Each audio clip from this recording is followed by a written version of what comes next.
이렇게 또 영상으로 소개를 해주셔서 얼마나 감사한지 모릅니다. 제가 종교교회 오면서 들었던 마음은 너무 친근하고 남의 교회 가는 것 같은 마음이 아니라 많이 가본 교회 같은 그런 마음이 들었어요. 그 이유가 뭘까라고 생각해 봤더니 제가 난감리교회 선교사님들이 세운 교회 출신이거든요. 그래서 난감리교회 선교사님들의 헌신과 눈물로 세워진 교회를 가니까 이렇게 친근한 마음이 드는구나라는 마음이 들었어요. 저는 강원도 원주 출신인데 이 원주의 난감리교회 선교사님들이 아주 힘써서 복음을 전했어요. 난감리교회는 윤치호의 그 선교 요청에 의해서 선교가 시작이 됐잖아요. 그래서 난감리교회 선교사님들은 중국에서 바로 들어왔어요. 그분들은 중국에서 선교의 잔뼈가 굵은 분이었기 때문에 한국에서 적응하는 시간도 필요 없었어요.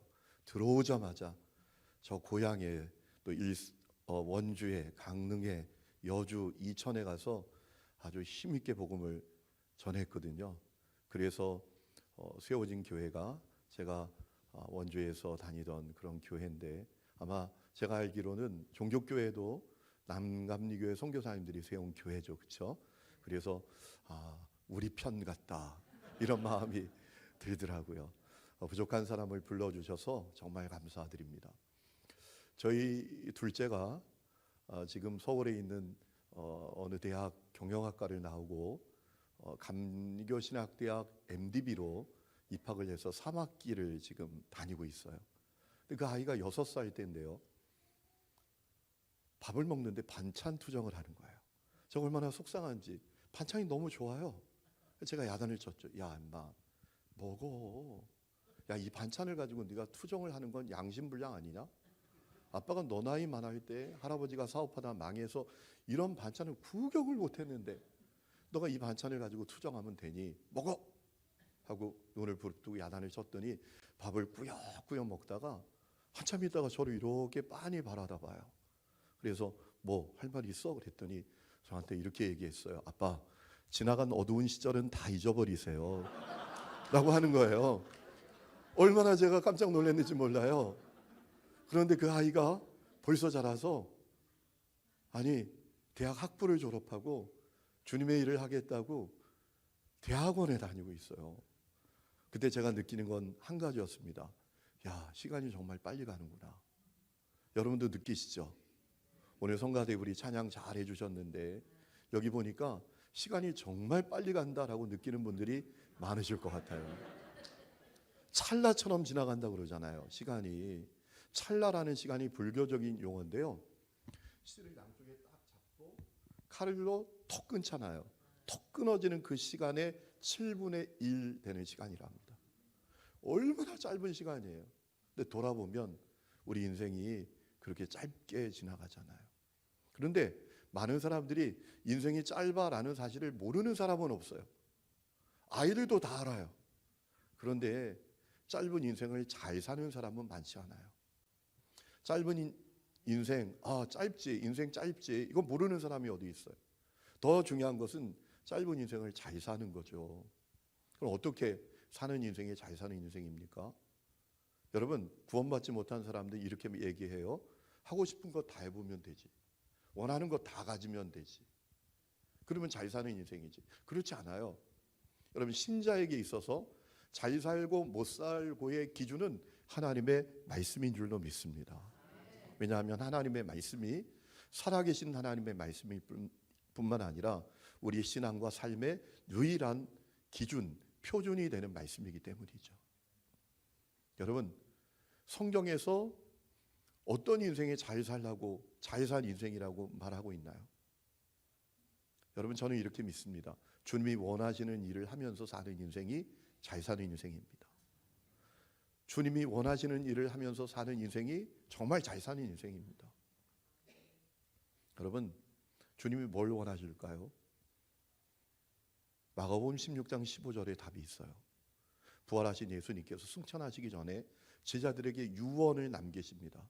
너희는 온 천하에 다니며 만민에게 복음을 전파하라. 믿고 세례 받는 사람은 구원을 받을 것이고 믿지 않는 사람은 정죄를 받을 것이다.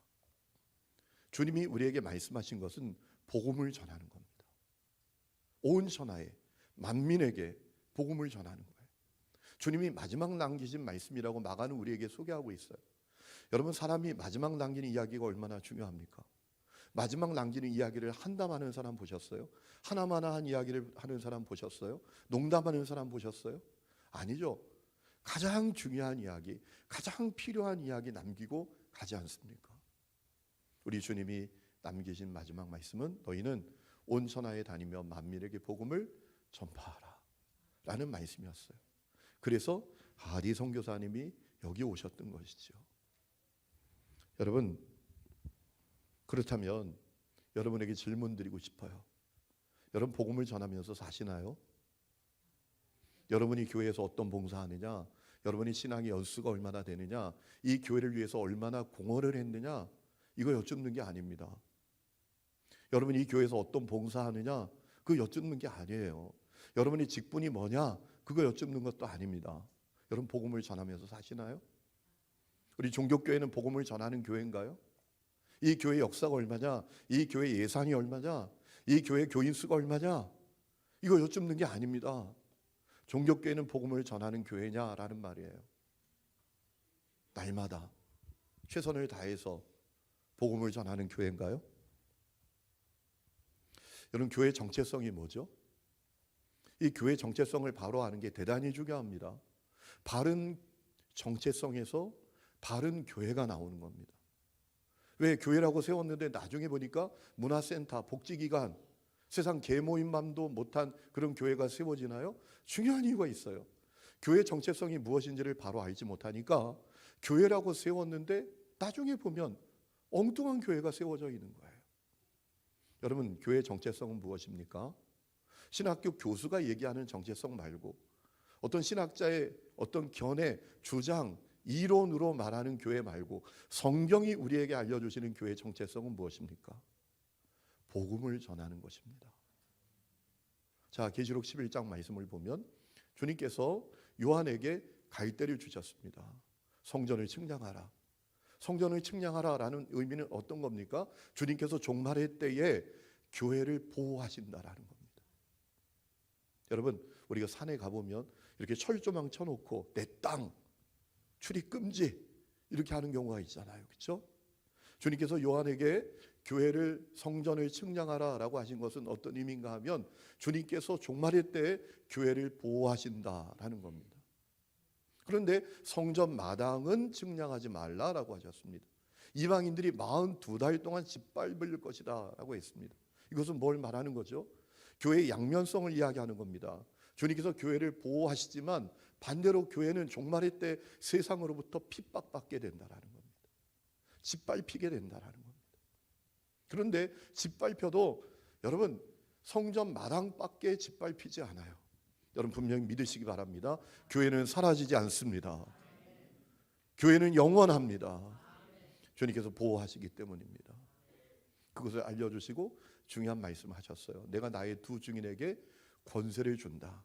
그들이 굵은 베옷을 입고 1260일 예언할 것이다 라고 했습니다. 여기 나오는 두 증인은 누굽니까? 주님께서 종말의 때에 두 증인에게 권세를 준다 라고 하셨어요.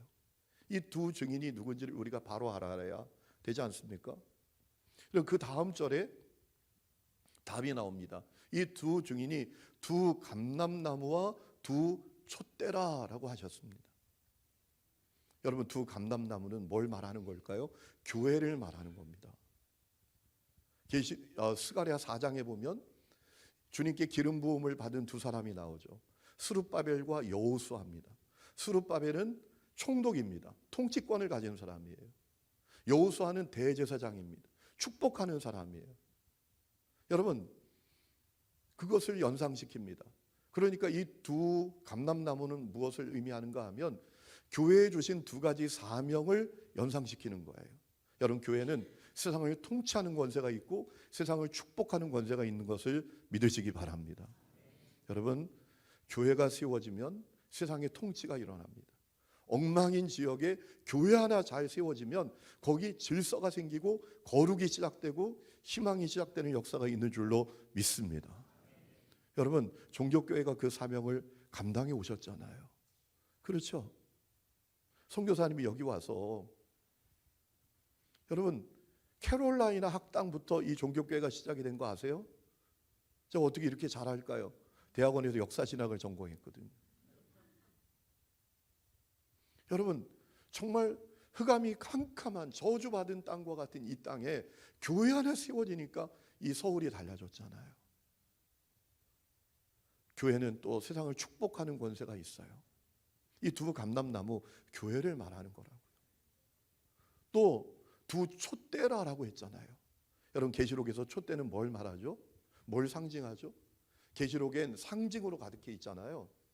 계시록의 촛대는 뭡니까? 교회입니다. 교회. 여러분 성경 다 갖고 계시죠? 우리 말씀 한 군데 찾아보실까요? 계시록 1장 20절 한번 찾아보시죠. 요한계시록 1장 20절. 요한계시록 1장 20절.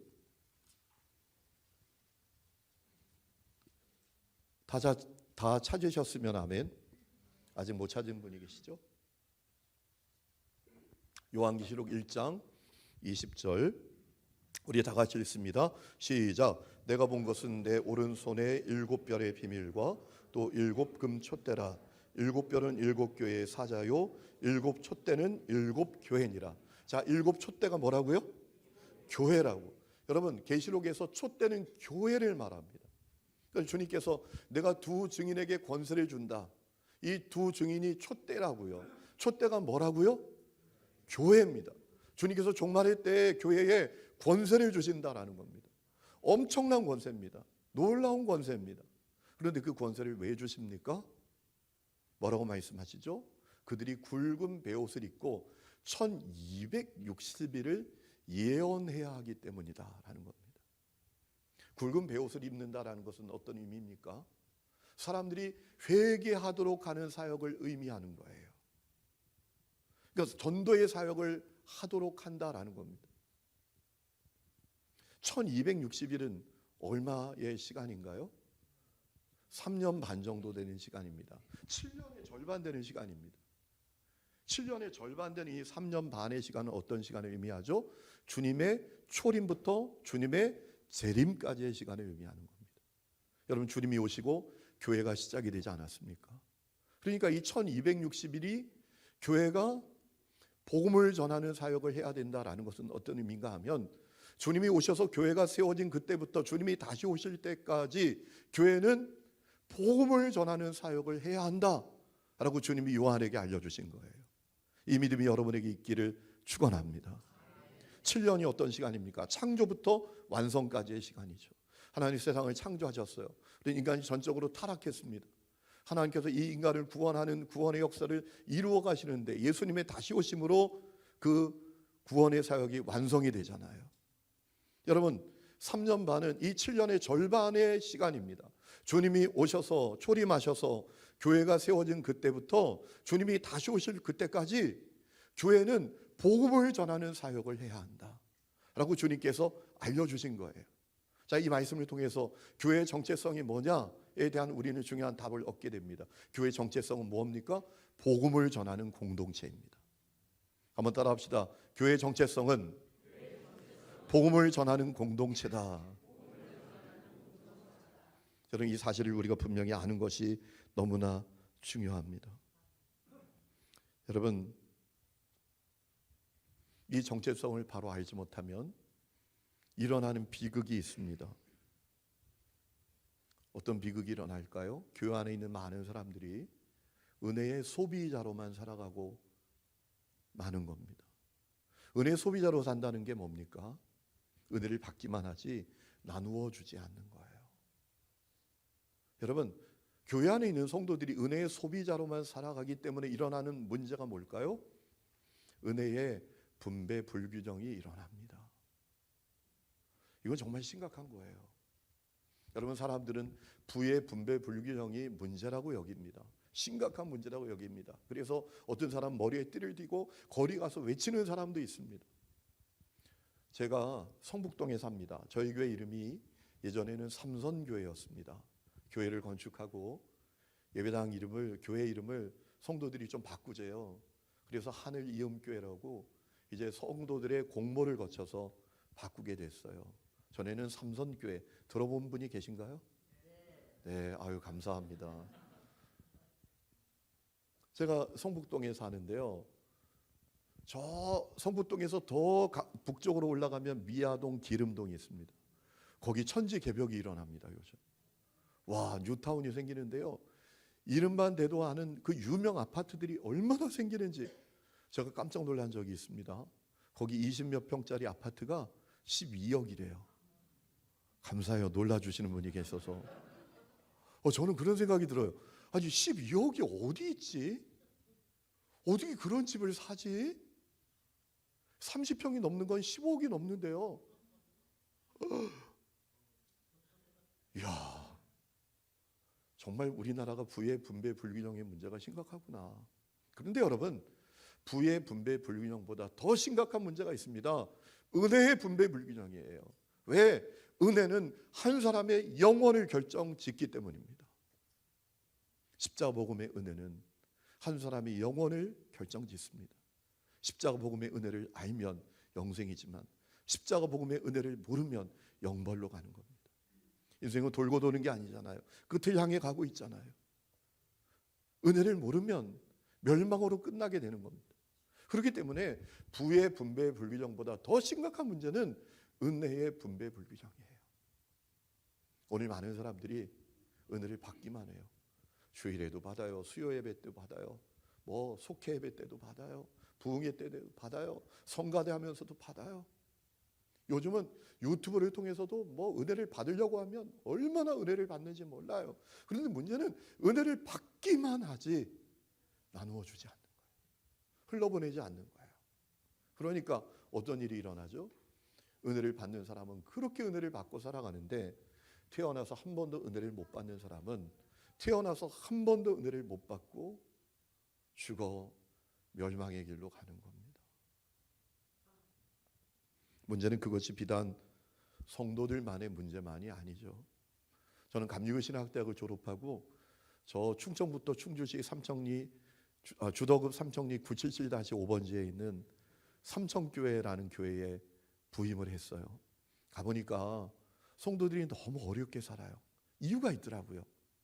왜냐하면 밭에서 열심히 일해서 배추를 수확해서 팔면 500원에 파는데 이게 서울에 시장에 가면 4,000원, 5,000원이 돼 있는 거예요. 그러니까 일하면 일할수록 빚만 늘어요. 와, 이 문제를 어떻게 하지? 하다가 제가 용기를 냈어요. 아주 낡은 트럭을 하나 사가지고 성도들이 농사 지은 것을 다 실어가지고 서울연의 서대문 지방에 있는 교회들에게 갖다 주기 시작했어요.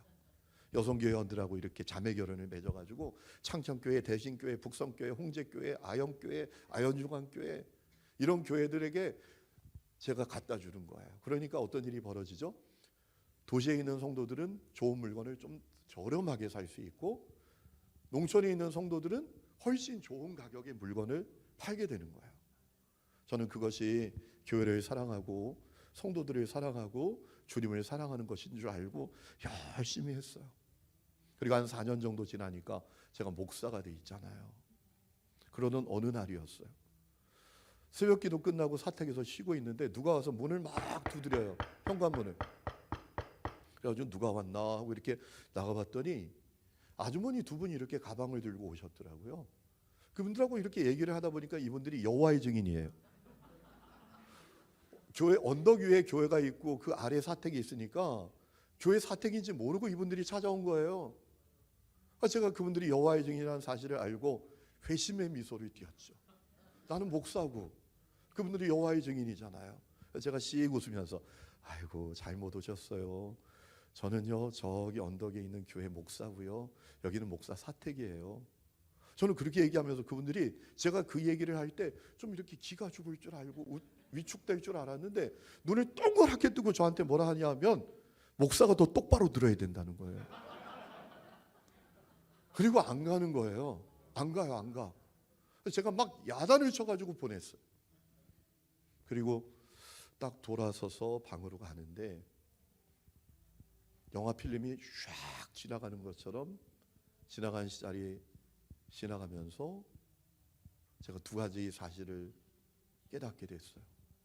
첫 번째, 제가 그 지역에서 4년 이상 목회를 하면서 사람들에게 복음을 분명하게 전했던 기억이 단 한 번도 없었어요. 이런 얘기는 해봤죠. 아무개 아빠, 교회 한번 와야죠. 교회 언제 와볼 거예요. 이런 얘기는 해봤지만 그 영혼을 사랑하는 마음으로 정말 진지하게 복음을 그에게 전했던 기억은 단 한 번도 없더라고요. 저는 목사가 되어도 사람을 영혼으로 바라보는 눈이 없더라고요, 저에게. 여러분은 어떠신가요? 여기 장로님들도 계시고 권사님들도 계시고 집사님들도 계실 텐데 여러분들은 사람을 영혼으로 바라보는 눈이 있으신가요? 두 번째, 중요한 문제가 있었어요. 제가 주님을 사랑한다고 하지만 사실은 주님을 이용하는 자더라고요. 제가 왜 그렇게 열심히 사역을 하지? 제 동기를 그때 바라보게 됐는데요. 주님을 사랑한다고 말하지만 주님을 이용하는 거예요. 열심히 사역해서 교회가 좀 좋아지면 좋은 소문 나겠지, 사람들에게. 그러면 더 좋은 교회에서 나보고 오라 하겠지. 이런 마음이 제 속에 가득하더라고요. 와, 이건 정말 문제다. 그날은 눈이 한 7cm 정도 온 날입니다. 그분들이 충주에서 왔어요. 충주에서 주덕까지 16km, 주덕읍에서 삼청리까지 한 6km, 20km가 넘는 길을 뚫고 그 여호와의 증인들이 온 거예요.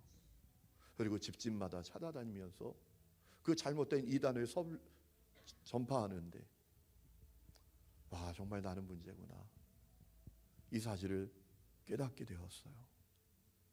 저는 은혜의 소비자로만 살고 있더라고요. 여러분은 어떠신가요?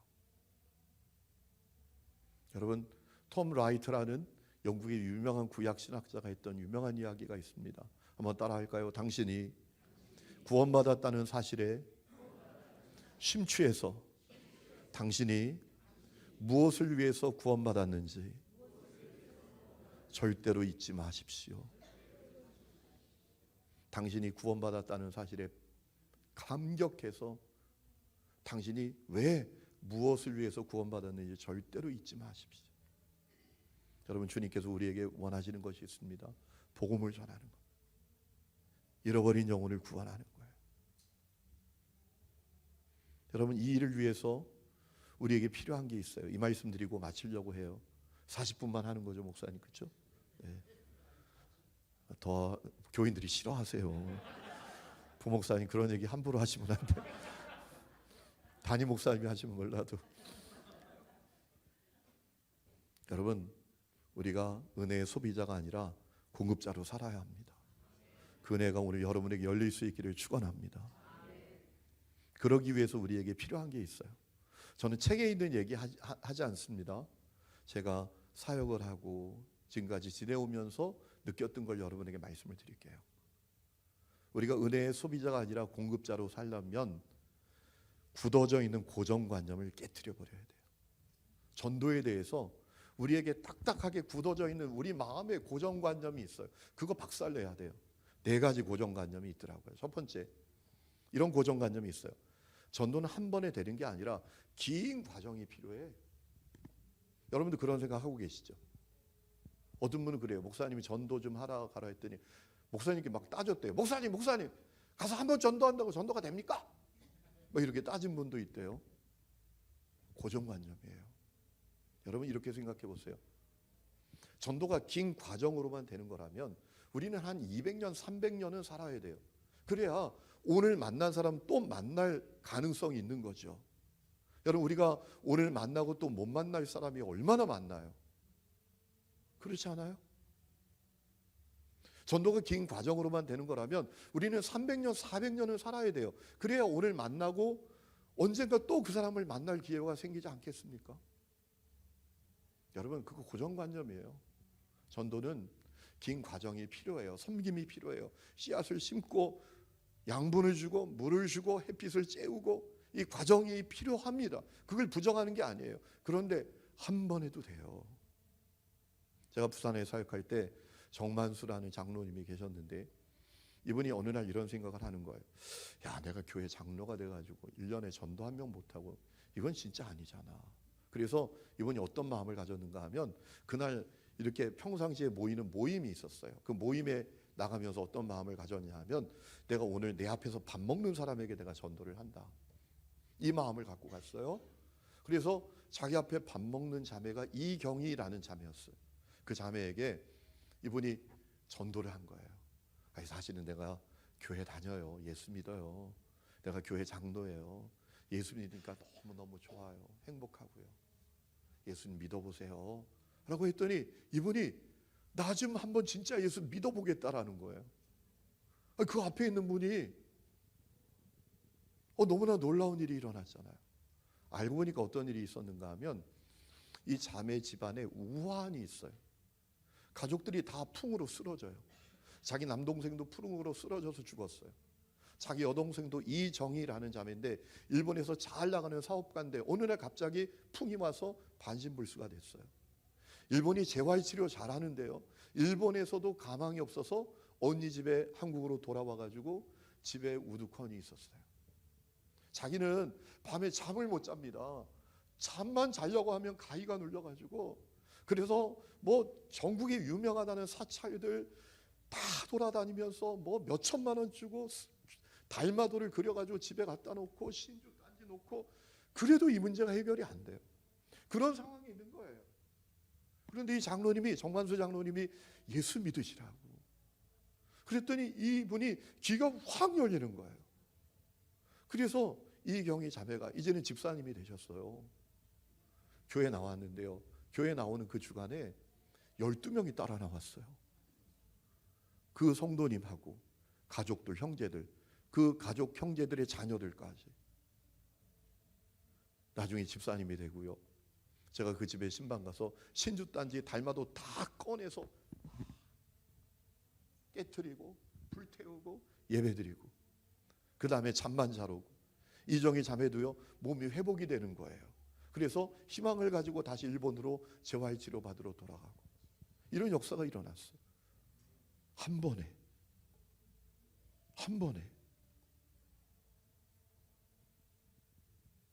여러분 오늘날 제 후배 목사님이 저를 만났는데 눈물이 글썽글썽해요. 자기 너무 후회스럽대요. 왜 그러냐 그랬더니 이분이 저 지방에서 목회를 하는데요. 마을 입구에 낚시 가게가 있어요. 낚시 가게 사장님이 사람이 참 좋은 분이야. 저분에게 내가 복음을 전해야지라는 마음을 가졌는데 이걸 차일피일 미루고만 있었던 거예요. 그런데 어느 날 어디 갔다 오는데 그 낚시 가게 앞에 119 구급차가 와 있는 거예요. 무슨 일이 있나 하고 뛰쳐가 봤더니 그 사장님이 심장마비로 쓰러졌어요. 병원에 실려가는 거예요. 그날이 마지막이었어요. 눈물이 그렁그렁해서 내가 전할 수 있었는데 내가 복음을 전할 기회가 있었는데 다 놓쳐버렸다고. 여러분 전도는 긴 과정이 필요하지만 한 번의 만남을 통해서도 전도가 되어집니다. 저는 이 확신을 가지시기를 축원합니다. 두 번째는 전도는 말로 하는 게 아니라 생활로 하는 거다.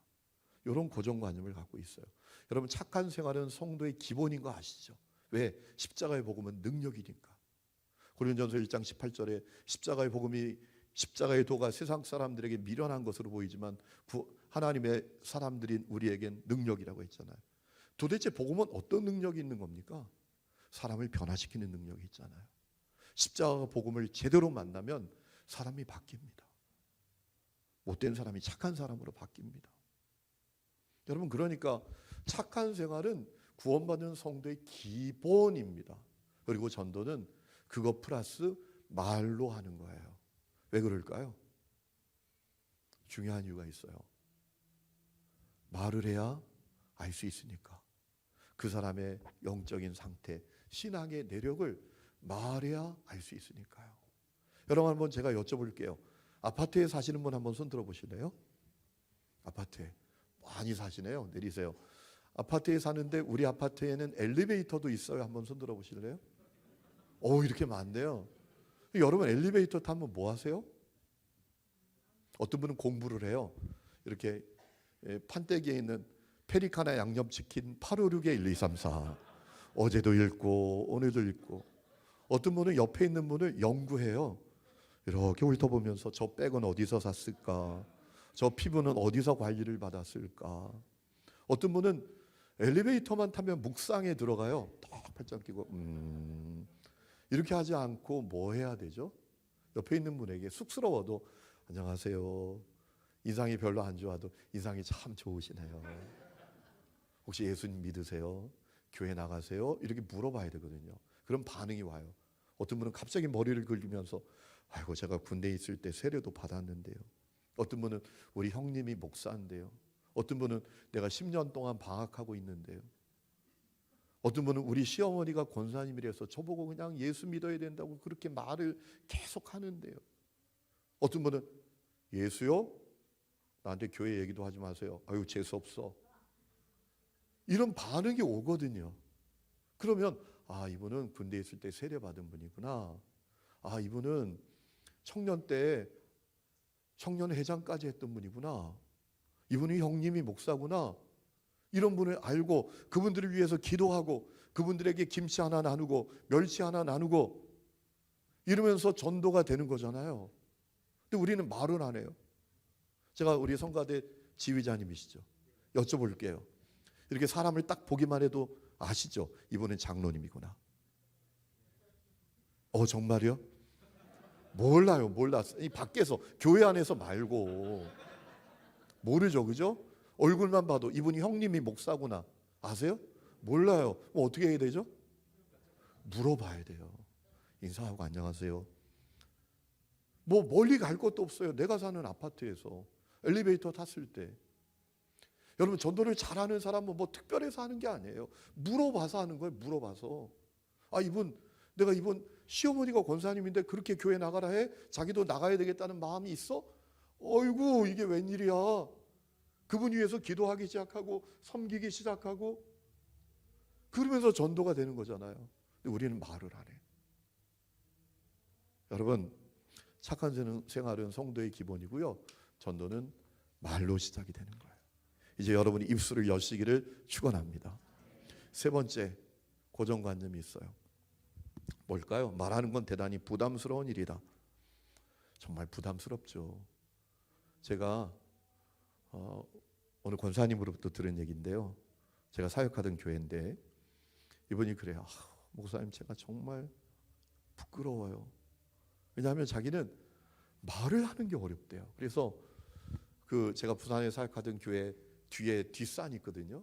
이분들이 오후 예배 끝나고 남성교회 회원들이 조그만한 봉지에 이제 뭐 간식 봉투하고 전도지를 넣어가지고 사람들에게 다니면서 산에 올라가면서 나누었던 거예요. 근데 자기는 어떻게 했냐 하면 앞에 가는 권사님이 사람을 만나면 예수 믿으세요, 행복하게 사세요. 그러면 자기는 저도요? 이러고만 따라갔대요. 저도요? 그러고만 갔대요. 여러분 그럴 정도는 우리가 말하는 게 어렵잖아요. 그런데 여러분 말하는 것은 사명인 것을 믿으시기 바랍니다. 루비 캔드릭이라는 선교사님이 계세요. 26살에 한국에 와서 개성 가서 사역하다가 6개월 만에 풍토병으로 죽었어요. 그가 남긴 얘기가 있죠. 텍사스에 있는 우리 청년들 10명씩 100명씩 이 조선으로 와서 복음을 전하게 해주세요. 나에게 1000개의 생명이 있어도 나는 조선을 위해서 내어놓을 거예요. 여러분 열정이 있으면 사명은 감당이 되는 겁니다. 사명은 열정에서 나오는 겁니다. 여러분 사명감을 가지고 전하시기를 축원합니다. 자 마지막 네 번째 사람들이 갖고 있는 고정관념이 있어요. 전도를 복음을 조목조목 구체적으로 전하는 거라고 생각해요. 나는 왜 전도를 못하나? 나는 복음의 전문가가 아니야. 목사님이나 전도사님이나 복음을 전하지. 그분들은 복음을 조목조목 전하는 분들이지. 이렇게 생각하는데 그 고정관념이에요. 여러분 한번 여쭤볼게요. 여러분 예수를 믿게 됐는데 자 이런 메시지를 듣고 예수 믿게 된 분 한번 손들어 보세요. 하나님 당신을 사랑하시고 놀라운 계획을 갖고 계십니다. 그런데 당신이 죄인이 되었습니다. 고통과 저주와 허물 가운데 살다가 죽어 심판받고 멸망받게 되었습니다. 그래서 예수님이 오셨습니다. 예수님이 당신의 그리스도이십니다. 당신을 위해서 대속제물이 되었습니다. 죄값을 치르셨습니다. 오늘 예수님을 믿고 영접해야 합니다. 믿으시겠습니까? 영접하시겠습니까? 제 손을 잡고 기도하십시다. 하나님 나는 죄인입니다. 이 시간 예수님을 영접합니다. 이렇게 해가지고 예수 믿게 되신 분 손 들어보세요. 한 명도 없네요. 여기는 보통 한두 명은 있는데, 아니 우리도 그렇게 예수를 안 믿었는데 왜 사람들에게 그렇게 전도를 하려고 하는 거죠? 우리도 그렇게 예수를 안 믿었잖아요. 여러분, 세상에서 가장 좋은 전도 방법이 뭔지 아세요? 간증 전도입니다. 자랑 전도, 자랑하는 전도. 내가 만난 예수님 자랑하고, 나를 변화시킨 예수님 자랑하는 거. 예수 믿기 전에 나는 어떤 모습이었고 어떤 상태였는데 예수님을 어떻게 믿게 되었고, 예수님을 믿을 때 나에게 어떤 변화가 일어났고, 그리고 예수를 믿은 후에 나에게 어떤 삶이 펼쳐졌는지를 자랑하는 게 제일 좋은 전도법이에요. 자랑하셔야 돼요. 여러분, 미국의 텍사스에 가면 시티 라이프라는 교회가 있는데, 그 교회를 담임하시는 목사님이 조나단 도슨이라는 목사님이신데, 그분이 책을 하나 썼는데 제목이 뭐냐 하면 왜 오늘날 복음은 사람들에게 믿기 어려운 이야기가 되어버렸는가 라는 제목의 책입니다. 그분이 그 책에서 이런 얘기를 합니다. 왜 복음이 사람들에게 믿기 어려운 이야기가 되었는가 하면, 사람들의 관심은 복음이 뭐냐라는 게 아니라 복음은 무슨 일을 하는가, 여기에 관심이 있는데 사람들은 복음의 내용만 얘기한대요. 복음이 도대체 어떤 능력이 있는지, 복음이 도대체 어떤 일을 하는 건지, 거기에 관심이 있다라는 거예요. 그래서 제일 좋은 전도는 간증 전도예요. 내가 예수 믿기 전에는 죽고 싶었는데 예수 믿고 나서 살고 싶어졌어요. 예수 믿기 전에 우리 집안은 저주 덩어리였는데 예수 믿고 나서 우리 가정에 환한 빛이 임했어요. 이 간증이 여러분에게 있기를 축원합니다. 여러분, 종교교회 역사가 100년을 넘었잖아요. 그렇죠? 얼마나 좋은 간증들이 많아요. 얼마나 놀라운 간증이 이 교회에 있었어요. 그것을 자랑하세요. 제일 좋은 전도는 간증 전도, 자랑 전도. 자랑할 게 없으면 목사님 얼마나 멋있어요. 그렇죠? 정말 멋있어요. 제가 오늘 이 종교교회 와서 깜짝 놀란 건 부목사님들이 다 너무 핸섬해요. 찬양 인도하는 목사님도 저는 연예인인 줄 알았어요. 예? 목사님도 딱 로비에서 만났는데 반듯해요. 제가 우리 교회 부목사님들을 좀 여기 탐방을 보내야 되겠다. 자랑하세요, 자랑. 이두점이라는 권사님이 계셨거든요. 제가 부산에 사역할 때 계셨던 권사님인데, 어느 날 아주머니 두 분을 모시고 왔어요, 교회에. 너무 감사하잖아요. 그분들이 돌아간 다음에 이두점 권사님께 여쭸어요. 권사님, 그분들 어떻게 전도했냐고 그랬더니 이분이 부산 사투리로 밥이 맛있다 캐지야 그러더라고요. 밥이 맛있었다는 거예요.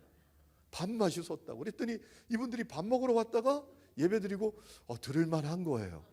교회가 고리타분한 곳인 줄만 알았는데, 목사들은 막 이해하기 어려운 얘기만 하는 줄 알았는데 다 좋은 얘기 하는 거예요. 자랑하는 것 대단히 중요합니다. 자랑하세요. 자, 이제 제가 드릴 말씀이 많지만 약속대로 한 가지 말씀만 드리고 마치려고 합니다. 여러분, 전도를 위해서 꼭 필요한 거 한 가지만 말씀드릴게요. 사랑과 열정입니다. 팀 켈러라는 유명한 목사님 계시죠. 그분이 탈기독교 시대의 전도라는 책에서 이런 얘기 하십니다. 여러분, 우리가 살아가는 시대가 탈기독교 시대가 되어가고 있죠. 우리나라는 이미 종교인 분포가 50% 이하로 줄어든 거 여러분 아십니까? 근래 일어난 일입니다. 불교, 천주교, 기독교 신자가 지금까지는 인구의 50% 이상이었는데 드디어 무종교를 갖고 있지 않은 사람이 50%가 넘어갔어요. 종교를 갖고 있는 사람이 50% 이하가 됐어요. 종교인도 줄어들 뿐만 아니라 탈기독교 시대가 되어 버렸어요. 여러분, 과거의 사람들은 초월적인 세계에 대해서 인정합니다. 그래, 우리가 알지 못하는 어떤 초월적인 세계가 있는 거지. 그리고 우리가 때로는 동의할 수 없지만 그래도 어떤 절대적인 기준이 있는 거지, 이렇게 생각을 했다라는 겁니다. 그래서 우리가 예수 믿으세요, 구원 받으세요 라고 하면 그래도 반응을 했다라는 겁니다. 그런데 이제는 달라요. 초월적인 세계를 사람들이 인정하지 않는다라는 겁니다. 절대적인 기준도 인정하지 않는다라는 겁니다. 기준은 누구냐? 내가 기준이에요. 내가. 세상에 절대적인 기준이 어디 있어? 내가 기준이지. 여러분, 이 가치관은 어디서 온 건가 하면 니체라는 사람으로부터 온 겁니다. 니체가 그런 얘기를 했잖아요. 신이 죽었다. 신이 세운 절대적인 기준도 사라졌다. 그러니까 네 마음대로 살아. 네 원하는 대로 살아. 신이 죽었으니까 신이 세워놓은 절대적인 기준도 사라진 거 아니야. 그러니까 너 마음대로 살아. 이게 니체의 세계관이거든요. 그런 인간을 초인이라고 했습니다. 우리가 다 초인이 되어야 된다고 니체가 얘기했잖아요. 그 니체의 세계관이 사람들에게 확 뿌리 내렸어요. 내가 기준이에요. 세상에 절대적인 기준이 어디 있어? 성경 그런 기준? 그건 말도 안 돼. 내가 기준이지. 이런 시대가 돼버렸다라는 거예요. 그런데 여러분, 우리 한국은 탈기독교 시대 정도가 아닙니다.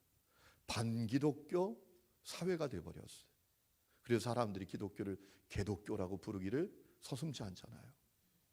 이런 시대에 우리가 어떻게 복음을 전하느냐? 오직 한 가지밖에 없습니다. 사랑과 열정입니다. 사랑과 열정. 사랑밖에 없어요. 사람들은 자기가 행복하지 않은 이유가 결핍의 문제 때문이라고 생각하는데 그렇지 않아요. 사랑이 행복하지 않은 이유는 진짜 사랑을 만나보지 못했기 때문입니다. 진짜 사랑은 어떤 사랑이죠? 아낌없이 주는 사랑, 헌신적인 사랑이죠. 대가를 바라지 않는 사랑. 그 사랑과 함께 열정적으로 복음을 전하는 것만이 이 시대에 사는 사람들에게 복음을 전할 수 있는 길이다라는 거예요. 여러분, 한 가지 이야기를 드리고 마치려고 합니다. 제가 교육전사 생활을 저 인천에 있는 계산중앙교회에서 했어요. 그 교회에 농학교회를 만들었습니다. 교회 안에 교회를 만들었는데 농아들이 모여서 예배하는 교회를 만들었어요. 그 교회를 담임하시는 전도사님이 박재환이라는 전도사님이십니다. 자, 이제 농학교회가 시작이 되니까 성도들이 돕잖아요. 이제 그 농학교회를 섬겨주게 되잖아요. 그런데 참 깜짝 놀랄 일이 하나 생깁니다. 이미경이라는 이름을 가진 자매가 있는데 서울의 유명한 대학을 나온 자매고 아주 미인이고 키도 크고 믿음도 좋고 성품도 너무너무 좋은 자매인데 이 자매가 그 박지한 전도사님하고 사랑에 빠졌어요. 이분은 농아예요. 말을 못하는 전도사님이세요. 목사님에게 찾아와서 결혼 승낙을 해달라는 거예요. 목사님이 화가 났대요. 왜냐하면 한 교회에서 막 20년, 30년 목회하다 보면 성도들의 딸이 내 딸 같거든요. 저도 저희 교회 온 지 15년이 됐거든요. 제가 와서 돌잔치 한 애들이 중학생이 되고요. 3살, 4살짜리 애들을 막 초등학교 애들이 청년이 되고 막 결혼을 하고 이런 일이 벌어져요. 그러니까 목사님이 말도 안 되는 얘기 하지 마. 너가 뭐가 부족해서 너가 전도사하고 결혼을 하니? 목사님도 반대. 부모님도 다 반대. 그런데 어떻게 해요? 죽고 못 살겠다는데. 사랑에는 국경도 없잖아요. 결국은 둘이 결혼을 하게 됐어요. 근데 목사님이 교회에서 사역을 하니까 그 사모님을 볼 때마다, 이미경 사모님을 볼 때마다 화가 나는 거예요. 저거 어떻게 키운 딸인데, 저거 어떻게 자란 아이인데, 저 노아 전도사하고 결혼해서 저렇게 고생을 해? 막 너무 속상한 거예요. 한 번은 이렇게 로비에 가는데 그 사모님이 지나가더래요. 그래서 부르셨어요. 이사모 내 방으로 와봐. 야, 요즘은 의술이 좋아져서 농아들도 수술하면 말할 수 있는 사람이 있다는데 네 남편 안 되니? 라고 했어요. 그랬더니 이 사모님이 목사님, 우리 전사님은 수술하면 말할 수 있어요. 라고 하는 거예요. 그래서 이 목사님이 그래? 그럼 내가 달러빚이라도 얻어서 수술비 마련해 줄 테니까 병원 알아봐. 당장 알아봐. 그랬더니 전사님이 아니에요 목사님, 제가 제 남편하고 기도하고 잘 상의하고 와서 다시 말씀드릴게요 라고 하고 돌아갔어요. 그리고 얼마 지나지 않아서 두 사람이 찾아온 거예요. 내용이 즉슨 뭐냐면 목사님, 우리 수술 안 하기로 했다라는 거예요. 왜냐하면 우리 대한민국에 말하지 못하는 농아가 35만 명이나 됩니다. 그 농아들에게 복음을 전하려면 농아여야 합니다. 그래서 수술을 안 하겠다라는 거예요. 여러분, 그 사랑이 사람들의 마음의 문을 열고요, 그 사랑이 그들에게 복음이 들어가게 만드는 겁니다. 여러분, 가장 좋은 전도는 자랑하고 사랑하는 전도입니다. 관계를 통해서 오늘 여러분들에게 그 역사가 열릴 수 있기를 축원합니다.